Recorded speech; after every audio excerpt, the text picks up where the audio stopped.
কি ভাবছেন আমি কে? আর দীর্ঘক্ষণ যাবত মোবাইলে কি টিপাটিপি করতেছি, এটাই আপনাদের প্রশ্ন, তাই না? আমি আসলে মোবাইলে কি করতেছি এটা বলার ভাষা নাই। কারণ এই যে ফেসবুক, ইনস্টাগ্রাম, ইউটিউব, কোন সোশ্যাল প্ল্যাটফর্মে, সোশ্যাল মিডিয়ায় ঢুকাই যায়, বিশেষ করে ফেসবুক। আজকে কয়টা দিন যাবত ফেসবুকে ঢোকা যায়। আমি কি দেখতেছি দেখুন, আপনারা কি মনে করছেন এই ধর্ষণ বাংলাদেশের শিশুদের হচ্ছে? এই ধর্ষণ রামিসার হচ্ছে? মোটেই না। এই ধর্ষণ বাংলাদেশের হচ্ছে। এই ধর্ষণ বাংলাদেশের হচ্ছে, রামিসার মতো কোমলমতি শিশুদের হচ্ছে।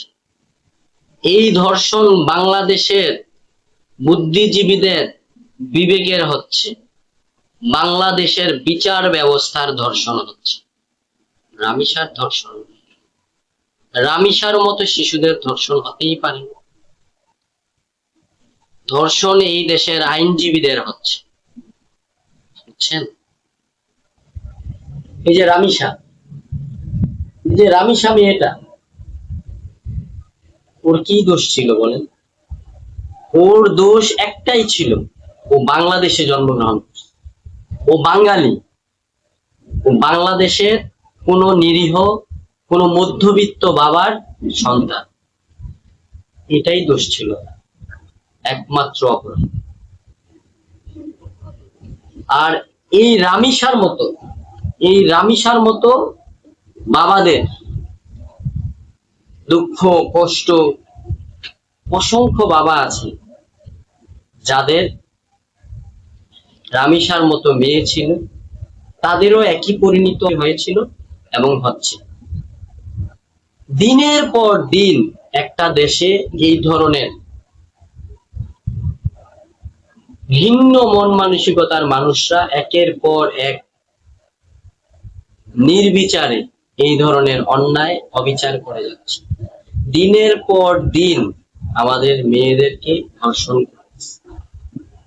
শুধু এখানেই শেষ নয়, ধর্ষণ করে নির্মম নিষ্ঠুর ভাবে, বর্বরিচিত ভাবে তাকে মেরে ফেলতেছে। এই সাহসগুলো ওরা এই বাংলাদেশে কিভাবে পায়, কোত্থেকে পায়? ওদের বুকটা একটুকু কাঁপে না কেন? কেন এমন হচ্ছে? দেখুন, আমি এতক্ষণ যাবত এই যে ফোনে দেখতেছি না, দেখুন এখানে রামিসার পর নারায়ণগঞ্জে 6 বছরের শিশুকে ধর্ষণ, আরটিভির ফেসবুক পেজের নিউজ। তারপর দেখুন, ধর্ষণের 11 অভিযোগ প্রমাণের পরও সাজা হয়নি 3 কিশোরের, উল্টো পেল বিচারকের প্রশংসা। আমরা কোন দেশে বাস করতেছি ভাই? আমরা কোন দেশে, কোন সভ্যতায় বাস করতেছি? আমরা কোথায় যাব? কার কাছে বিচার পাব? রামিসার মতো যারা আছে, রামিসার মতো বাচ্চারা, রামিসার মতো কন্যা সন্তানের বাবারা, তারা কার কাছে যাবে বিচারের জন্য? এই বাংলাদেশে কি তাহলে রামিসার মতো যারা আছে তাদের বিচার হবে না? এই বাংলাদেশে কি আমরা যারা কন্যা সন্তানের বাবারা আছি, আমরা কি একটু স্বস্তিতে থাকতে পারবো না? এই বাংলাদেশে কি আমাদের কন্যা সন্তানরা একটু শান্তিতে নিঃশ্বাস নিতে পারবে না? এই বাংলাদেশে কি আমাদের কন্যা সন্তানরা নিরাপদে জীবনযাপন করতে পারবে না, নিরাপদে বেঁচে থাকতে পারবে না? নাকি আমাদের মতো বাবাদের কন্যা সন্তানদের এই বাংলাদেশে বেঁচে থাকার অধিকার? এই প্রশ্নটা আমার এই বাংলাদেশের যারা বর্তমান অভিভাবক আছেন, যারা রাজনীতিবিদ আছেন, যারা বুদ্ধিজীবী আছেন, যারা প্রশাসনের ঊর্ধ্বতন কর্মকর্তা আছেন, আপনাদের কাছে আমার, আপনারাও কোনো না কোনো কন্যা সন্তানের বাবা। আপনাদের ঘরেও মেয়ে আছে, বাবা আছে, বোন আছে। আর কতদিন আমরা এই ধরনের নিকৃষ্ট কর্মকাণ্ড দেখে যাই? আমরা আর কতদিন, কত বাবার সন্তান হারা এই করুণ দৃশ্য দেখব?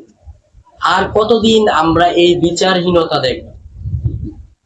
আজকে এতটা দিন হয়ে গেল, এখন পর্যন্ত কেন রামিসার হত্যাকাণ্ডের বিচার হচ্ছে না?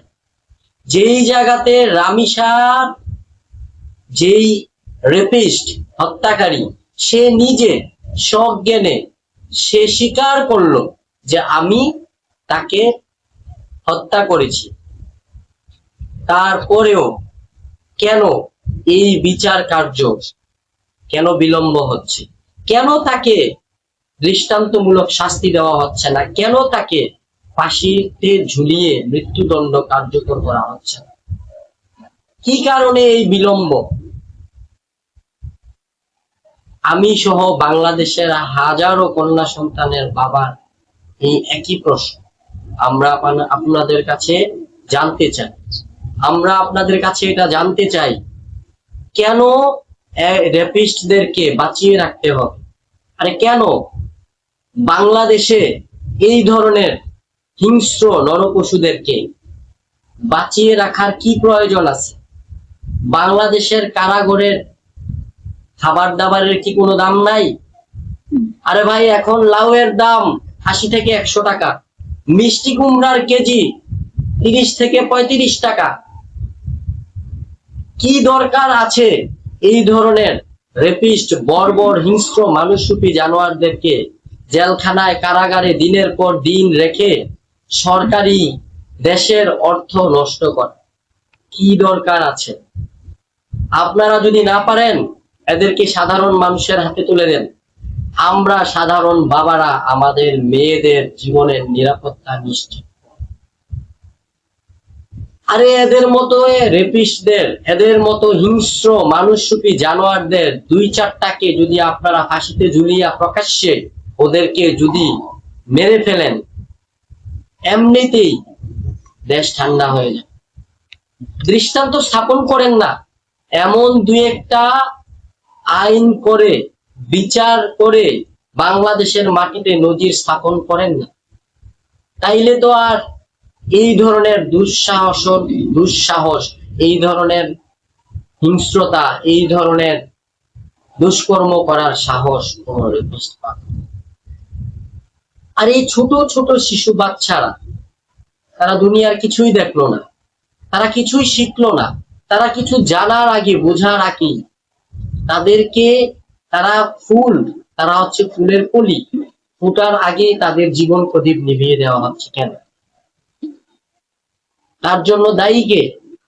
তার জন্য দায়ী এই দেশ, এই দেশের শাসন ব্যবস্থা, এই দেশের আইন ব্যবস্থা। তার জন্য দায়ী আমরা যারা নিরীহ বাবারা আছি। আমাদের কন্যা সন্তানদের নিরাপত্তা কে দিবে? এটা এই সমাজের কাছে আমাদের প্রশ্ন, এই দেশের কাছে প্রশ্ন, এই দেশের মানুষের কাছে প্রশ্ন।